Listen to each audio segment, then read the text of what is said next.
Looking to the sea.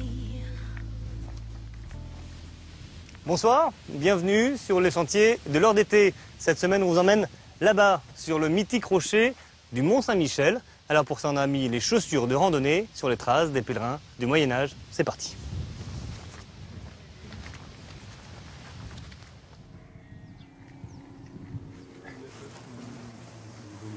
Eudice termine un périple de 4 jours. Plus de 100 km à pied vers la merveille. Pas trop dur? Non, c'est super. Avec le sac? Moi, je souffre pas du tout depuis le début. Il faut demander à ma copine. Oui, les ampoules? Oui, j'ai mal aux pieds, mais c'est vraiment, vraiment super, super génial. L'esprit, c'est vraiment de pouvoir déjà se rencontrer de nouvelles personnes et marcher, quoi, mettre le corps en mouvement, se Il reste reconnecter quelque à la chose de nature. l'esprit des pèlerins du Moyen-Âge? Ouais, tout à fait, je pense que à partir du moment où on se met en marche, déjà on devient pèlerin. Après, marcher vers un lieu comme le Mont-Saint-Michel, c'est vrai que c'est tout un symbole, quoi. C'est cet archange qui terrasse le dragon.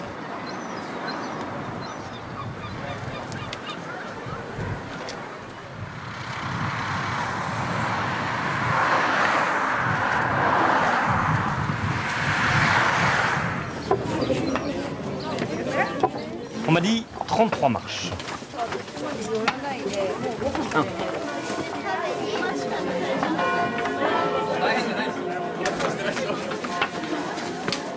30, 31, 32 et 33, c'est donc là.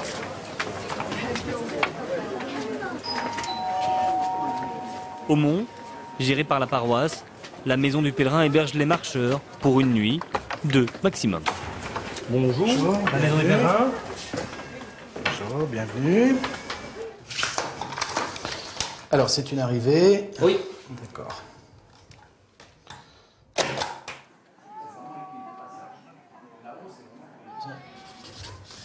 Et donc là, le crédential. Voilà, qui atteste que vous avez fait les chemins de Saint-Michel et que vous arrivez ici en tant que pèlerin au Mont-Saint-Michel. Et pour l'hébergement, ça marche comment? Alors pour l'hébergement, on ne prend vraiment les pèlerins qui sont avec leur sac à dos et leur crédential. Vous pouvez nous montrer? Oui, bien sûr. Alors ici, vous avez la cabine douche, vous avez les toilettes ici et votre chambre est juste là. La chambre 3.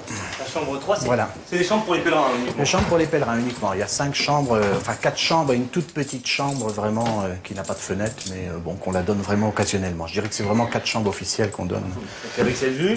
Ah ben là, à Bien Branche. placé, hein. Très bien placé. C'est vrai que c'est la maison des pèlerins, c'était l'ancien presbytère et c'est la plus belle maison du Mont-Saint-Michel.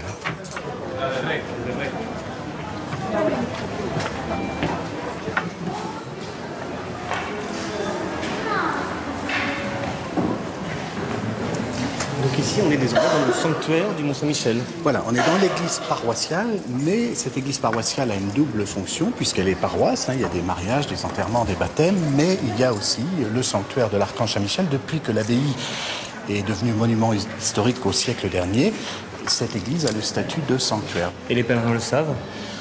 Pas toujours.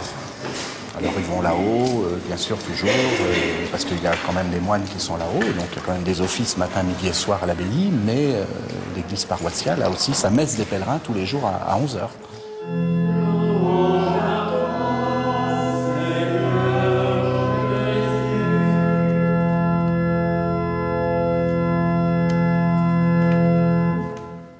Quand on arrive au Mont-Saint-Michel et qu'on est au pied de la digue, tous, nous faisons un mouvement. Levons-le les cieux vers le ciel. Eh bien, vous voyez, tous les jours, tous les touristes qui viennent au Mont-Saint-Michel, même s'ils ne croient pas en Dieu, puisque ce lieu a été fait pour la prière, quand ils lèvent les yeux vers le ciel, ce mouvement-là est une prière.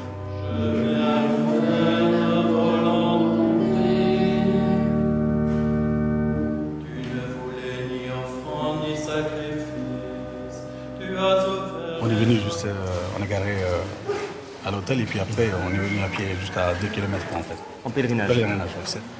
Saint-Michel, c'est protège pour notre famille, c'est très important en fait. Si vous voulez, en fait, ça donne une force pour, contre les ennemis, donc c'est la paix, tout ça, c'est très important en fait. Ben, bon pèlerinage. Et merci.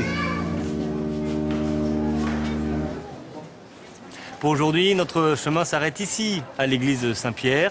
Demain, nous partirons à la découverte du Mont, dans la grande rue, la rue principale commerçante. Nous irons nous mêler à la foule.